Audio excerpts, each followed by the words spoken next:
Good morning, everyone. Today it's Tuesday, July 25th, 2023.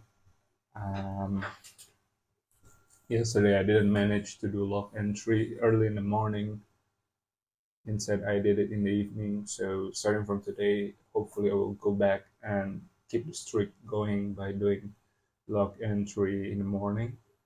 Um, and yesterday, while I was tidying up my Cults 3D, I ended up browsing on some new models on Cults 3D, and I found a really interesting model, and I decided to print it. Model is it's a dagger. I printed the blade already and the pommel, and I'm currently printing the hilt. And I just like the shape of it. And I think it's written there that it's based on some game, either Skyrim or something similar. But yeah, I just love how it looks, and I decided to print it. And it's interesting because I realized it's been a while since I printed something in a whim. I've been always using my 3D printer to print my prototypes and just like to test and develop new stuff. It's fun to just like download and print stuff like this and wait to see how it's gonna all come together. So it's cool. I unfortunately don't remember the name, but I will make sure to leave the page down below if you guys interested to print the same thing. Um, and I think it would be cool if I have a rack where I put like all collection of my props, weapons that can be used to play D&D or any role playing game. Now I have Morning Star, I have two guns, and this dagger also be could also belong to the collection.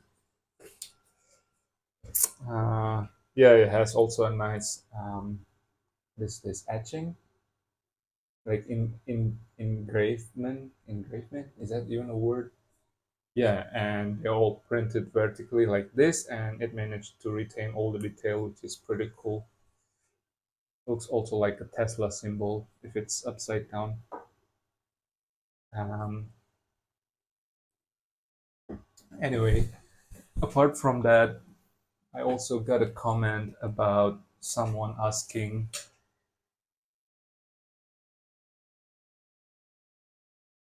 how did I create most of my dice weapons, like the dice guns, Morning Stars, and how did I make one specific shape? Sorry, what was the question again? How to make one piece a specific shape? Like, how do I know that? And person also asked if I take engineering class. Um, it was funny because my background is actually design and advertising, but I've been doing 3D printing for a while now, and I didn't have any engineering skill whatsoever except from the stuff that I learned in high school in physics class. It's like angular momentum and all that stuff. So I kind of know that, like, if you want to make a lever or something, the longer it gets, the more power it will give, something like that.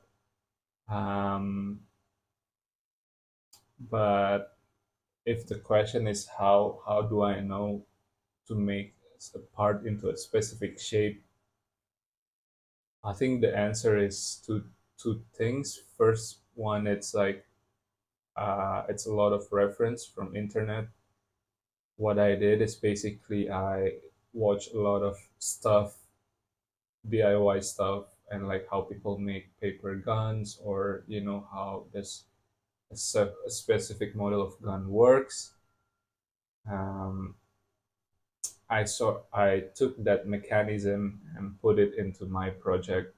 Um, so yeah, first thing is a lot of reference. Second thing is you want to sketch everything out first. on paper to see if everything makes sense, and don't dwell too much on that, and you will then go to your favorite CAD software. For me, it's still Tinkercad.